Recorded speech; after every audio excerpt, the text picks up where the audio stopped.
আমরা আগে হিসেব করেছি একটা ইলেকট্রিক চার্জকে ইলেকট্রিক ক্ষেত্র যা অবস্থানের সঙ্গে পাল্টাচ্ছে না, যেমন একটি সমতল যাতে চার্জ সমানভাবে বিছানো আছে তার কাছাকাছি যেটা হয় যে ইলেকট্রিক ক্ষেত্র অপরিবর্তিত থাকে, একটি কনস্ট্যান্ট, মানে সেটি একমাত্র ওই চার্জের যে ঘনত্ব তার উপর নির্ভরশীল, আর কিছু নয়, দূরত্বের উপর নয়। তাহলে তার মধ্য দিয়ে এরকম একটি অপরিবর্তনশীল, মানে দূরত্বের সঙ্গে অপরিবর্তনশীল ক্ষেত্রের মধ্য দিয়ে একটা চার্জকে সরাতে কত শক্তি খরচ হবে যা জমা থাকছে ওই শেষ অবস্থায়, চার্জটির শেষ অবস্থানে, সেটা আমরা হিসেব করেছিলাম। এবং এটা অনেকটা ভূপৃষ্ঠে মহাকর্ষ ক্ষেত্রের মতন ব্যাপার। এবং মহাকর্ষ যেরকম কে ব্যবহার করে যেরকম আমরা স্থিতিশক্তি জমা রাখতে পারি, যেমন একটা জলপ্রপাতের ওপরে জলে যে স্থিতিশক্তিটা আছে সেটাকে নিচে যখন জলটা পড়ছে সেখানে গতিশক্তিতে পরিণত হচ্ছে সেটা, এবং তাকে ব্যবহার করে আমরা এমনকি ইলেকট্রিসিটি উৎপন্ন করতে পারি। এবারে দেখা যাক পরিবর্তনশীল ইলেকট্রিক ক্ষেত্রে চার্জটিকে সরাতে কত কাজ করতে হবে এবং কত শক্তি জমা হবে। তার থেকে প্রথম এবং শেষ অবস্থায় ইলেকট্রিক স্থিতিশক্তির পার্থক্যও জানা যাবে। মনে রেখো যে স্থিতিশক্তির এই পার্থক্যটাই হচ্ছে মোদ্দা কথা। এটার কোনো অ্যাবসলিউট ভ্যালু যাকে বলে, মানে একেবারে ঠিক কত, সেরকম কিছু সেরকম ভাবে স্থিতিশক্তিকে বলা যায় না। সবসময়ই একটা রেফারেন্স পয়েন্ট থাকে যার তুলনায় তুমি কতটা তোমার শক্তিটা বেড়েছে বা কমেছে সেটার হিসেব হয়। আচ্ছা, এইটা খুব দরকারি জিনিস, মনে রেখো। আচ্ছা, এইবারে মনে করো একটি পরিবর্তনশীল ইলেকট্রিক চার্জকে সরানো, মানে পরিবর্তনশীল ক্ষেত্রের মধ্য দিয়ে একটি ইলেকট্রিক চার্জকে সরালে তাতে কি পরিমাণ শক্তি ব্যয় হবে এবং জমা থাকবে সেইটা আমরা এখন হিসেব করছি। তাহলে ধরা যাক যে একটা Q1 কুলম চার্জ একটা জায়গায় রাখা আছে। তাহলে তার জন্যে তার চারপাশে যে ক্ষেত্রটি তৈরি হচ্ছে সেটি দূরত্বের সঙ্গে পরিবর্তিত হচ্ছে, এবং আমরা যত দূরে যাচ্ছি সেই ক্ষেত্রটির মান কমে যাচ্ছে।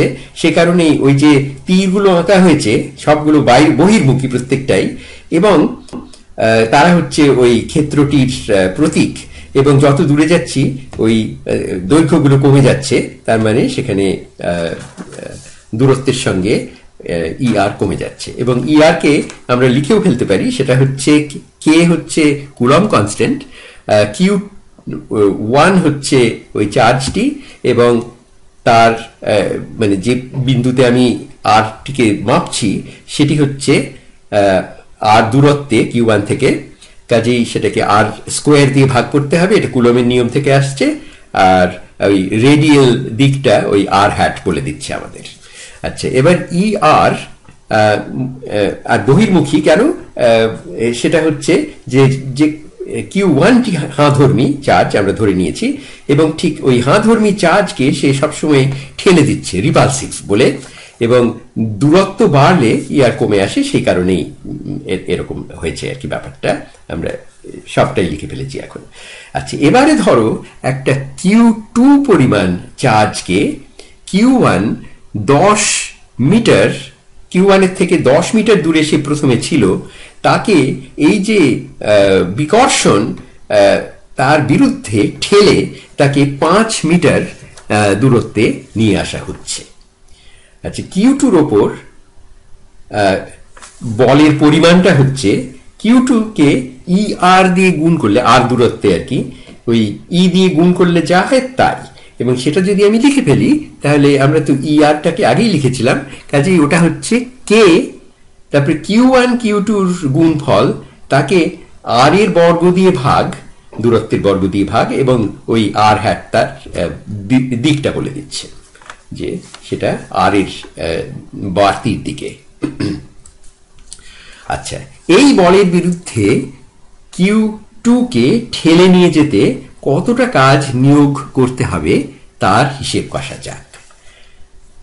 Q2 কে Q1 এর থেকে r দূরের একটা বিন্দু থেকে dr পরিমাণ সরাতে যে কাজ করতে হবে সে হচ্ছে একটা সামান্য পরিমাণ কাজ, যেটাকে আমরা dw বলবো। আর এই dw হচ্ছে যে সেই r বিন্দুতে এই যে বল Q2 অনুভব করছে তার মান হচ্ছে f of r। আমি শুধু মানটা দেখছি এখানে, এবং তাকে এবং সেটি ওই drটিও ঠিক ওই বলের দিকেই, দুজনে একই দিকে, তারা সমান্তরাল, সেই জন্য এই dwটি হচ্ছে শুধুই তাদের গুণফল fr dr। আচ্ছা, তাহলে এখন fr এর মানটি ওখানে বসিয়ে দিই। তাহলে এটা হচ্ছে k q1 q2 by r square dr, এবং যেহেতু আমি ঠেলছি frটিকে, dr যেদিকে বাড়ছে তার উল্টো দিকে, সেই কারণে একটা বিয়োগ চিহ্ন আমি দিচ্ছি ওখানের মধ্যে। আচ্ছা, তাহলে হ্যাঁ, তাহলে চার্জটিকে 10 মিটার থেকে 5 মিটার দূরত্বে ঠেলে নিতে গেলে মোট কাজের পরিমাণ হচ্ছে এই যে dw যেটা আমরা লিখেছি তাকে আমাদের ইন্টিগ্রেট করতে হবে প্রথম অবস্থা থেকে শেষ অবস্থায়। প্রথম অবস্থাটা হচ্ছে এই ইন্টিগ্রালের নিচের লিমিট, যেটি মানে যেখানে শুরু করছি আমরা, সেটা হচ্ছে r সমান 10 মিটার, আর যেখানে শেষ করছি সেটাই হচ্ছে ওর ওপরের যে সীমা। আর এই ইন্টিগ্রালের যে ওপরের সীমাটা, এটা ডেফিনিট ইন্টিগ্রাল, সেই জন্য এর দুটো সীমা দেওয়া আছে। ওই দ্বিতীয় সীমাটি হচ্ছে 5 মিটার দূরে। ওকে, তাহলে ওই কে Q1 Q2 এইগুলোর সঙ্গে তো আর এর কোনো সম্পর্ক নেই, এরা হচ্ছে ধ্রুবক এই ইন্টিগ্রালের মানে ইন্টিগ্রালের জন্য, সেজন্য তাদের আমরা বের করে আনলাম। আর শুধু dr বাই r স্কোয়ারটাকে ইন্টিগ্রেট করতে হচ্ছে, এবং সেটি ইন্টিগ্রেট করা খুবই সহজ। সেটা হচ্ছে উত্তরটা হচ্ছে 1 বাই r হয়ে যাচ্ছে, কারণ ওই r to the power n dr, এটার ইন্টিগ্রালটা আমরা জানি r to the power n plus 1, তাকে আবার n প্লাস 1 দিয়ে ভাগ করা। কাজেই আমি n প্লাস 1 দিয়ে যখন এখানে ভাগ করছি, n হচ্ছে এখানে 2 বিয়োগ 2, কাজেই একটা বিয়োগ চিহ্ন এসে যাচ্ছে, সেইটে ওই আগের বিয়োগটার সঙ্গে কেটে w কে যোগ করানো হচ্ছে, যোগ k q1 q2, আর ওই যে ফলটা পেয়েছিলাম 1 বাই r, সেটার দুটো লিমিট 5 এবং 10 সেটা লেখা হচ্ছে, এবং ইন্টিগ্রালের নিয়ম অনুসারে এটা হচ্ছে সমান k q1 q2, আর সেটার ওই দুটো লিমিট বসিয়ে দিলে 5 ভাগের 1 ভাগ বিয়োগ 10 ভাগের 1 ভাগ।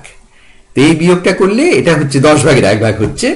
কাজেই আমাদের যে পুরো যে কাজটা করা হলো এই সরানোর জন্য 10 থেকে 5 মিটার করার জন্য, সেটা হচ্ছে কে Q1 Q2 তাকে 10 দিয়ে ভাগ তত জুল।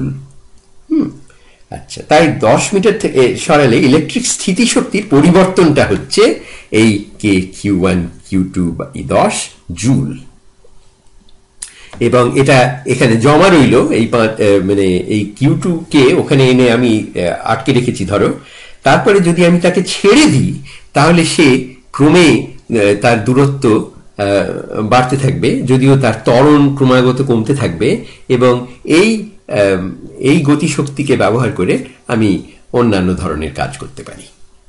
এইটাই হচ্ছে একটা উদাহরণ যে ইলেকট্রিক স্থিতিশক্তি কিভাবে কাজ করে।